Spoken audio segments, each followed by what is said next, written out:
Good morning, it's Charlotte with Two Sisters Homesteading, and today I'm cycling some of our wood.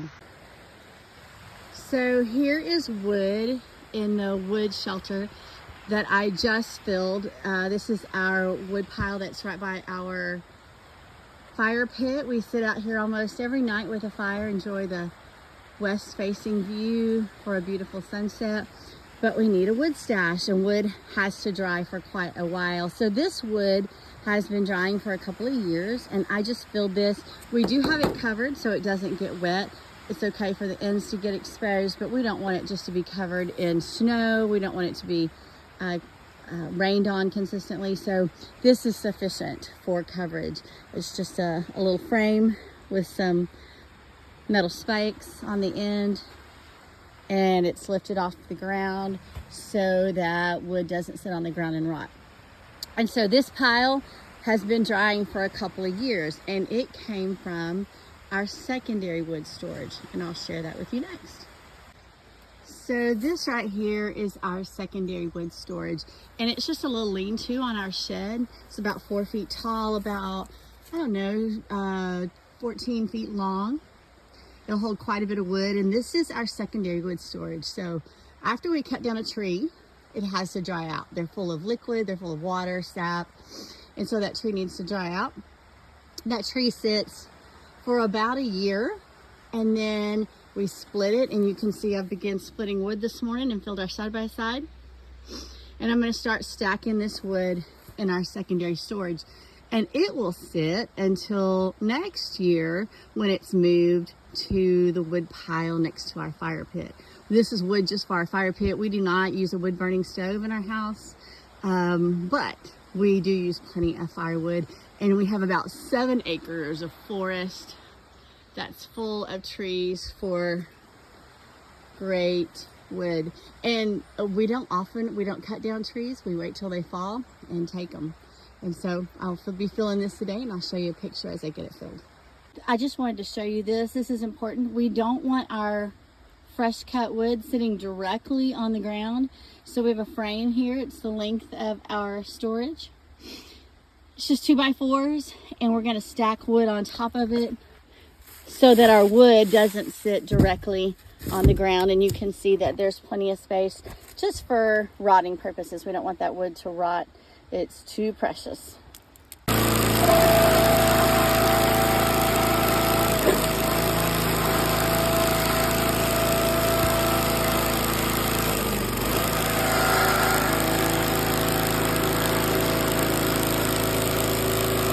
So I wanted to show you a little bit about why you dry wood. So these trees were cut down to install a new garage up at our house to house our tractor and all of its implements. And so these trees were taken down a little over 1.5 years ago now, and you can see they have been drying. And you can see this is dry wood, and this wood right here on the inside is still wet.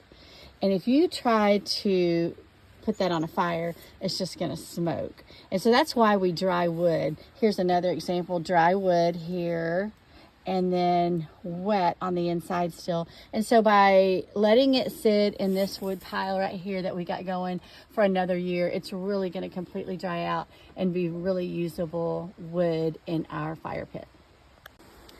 So I finished loading my secondary wood pile.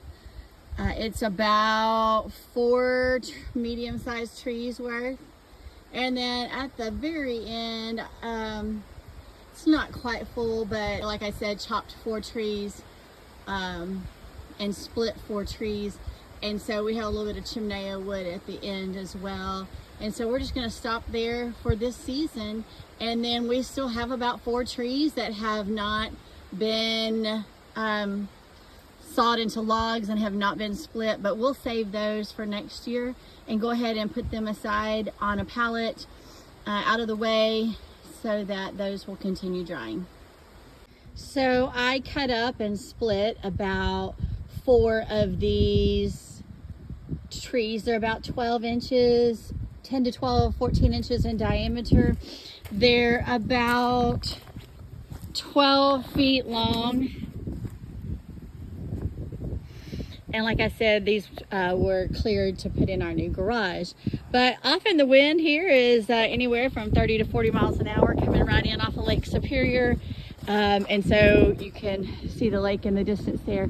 So sometimes we don't have to cut down trees at all. Often Mother Nature takes care of that. But I wanted to show you our wood splitter.